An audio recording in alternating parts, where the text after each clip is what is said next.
Pernah bayangin hidup tanpa kulkas? Yuk, kita flashback sebentar ke sejarahnya. Dulu, sebelum kulkas modern ditemukan, orang-orang nyimpen makanan pakai es balok. Bahkan ada profesi khusus, tukang es. Tahun 1834, Jacob Perkins menciptakan mesin pendingin pertama dengan sistem kompresi uap. Tapi, masih terlalu besar dan mahal. Baru deh, di awal 1900-an, kulkas versi rumah tangga mulai muncul.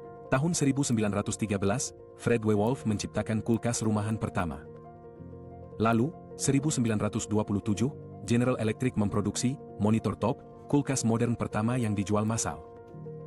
Dan sekarang, kulkas jadi sahabat dapur paling setia buat nyimpen makanan, es krim, dan mantan. Jangan lupa, teknologi terus berkembang, dari es balok ke smart fridge. Keren, kan? Siapa sangka, dari es balok bisa sampai ke kulkas pintar. Teknologi yang mengubah hidup kita selamanya.